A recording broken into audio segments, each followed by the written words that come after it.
Okay, this is scenario 2. So, and we're going to run a confidence interval, and this one's going to be different than the one we've previously done because we're actually going to have to enter the data into the calculator. So this is going to look a little bit different as far as we have a couple of extra steps to go. So a steel supplier claims that their bars have an elongation of 40% under a stress of 10 metric tons. All right, so here we have this claim of 40%.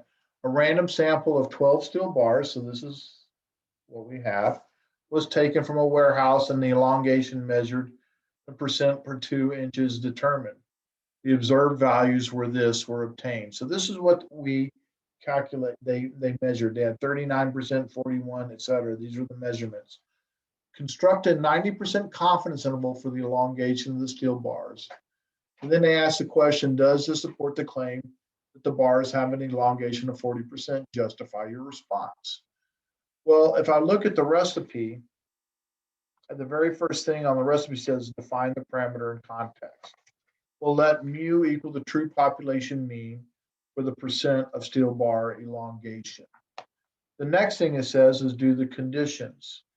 All right, well, we're just going to say that they are assumed. Right, that's all you have to write is say that they're assumed. But I'm actually going to go over them with you. So here we have a random sample. Well, that was given, so we can just write random sample given. We have 12 bars, so 12 divided by 0.1 is 120. So we know that there's at least 120 bars. And as long as we have a population of at least 120, we're big enough. And then we need to check for normality. Well, they didn't tell us the distribution was normal, and they didn't give us a sample size of 30 or larger. So we can't say normal by central limit theorem. So we actually have to create a bar chart.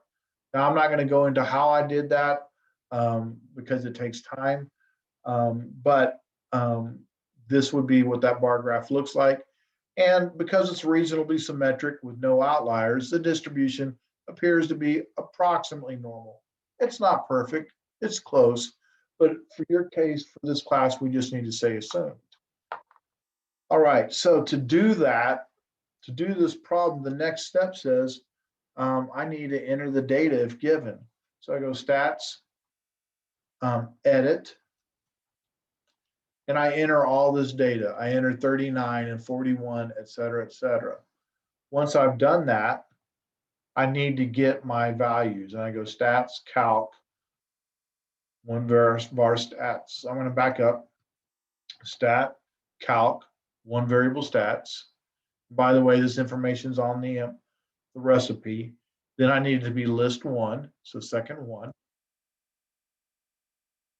And I find out that I have an X bar of 37.58. We took it from the sample, so we need the S, standard deviation of the sample, 3.175.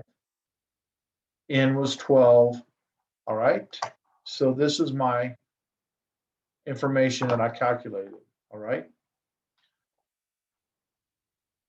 37.5, 3.1754. N is 12.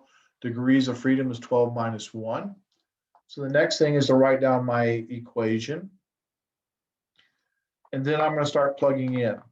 So I'm going to plug in everything that I have, and I have 37.5833. I'm going to leave a blank for T star because we'll calculate that in just a moment. And I have 3.1574 divided by the square root of 12 because that was my sample size. So let's go back and calculate our T star.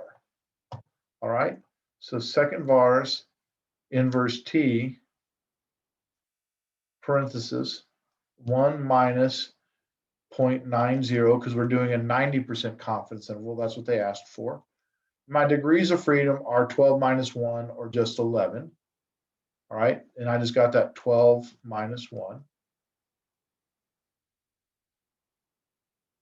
And I end up with 1.795 8. Okay. Now, if I go ahead and run this thing, now that I have that information written down, I can go ahead and run this. I can go stat test number 8, which is T interval, but I need to arrow over and highlight the word data.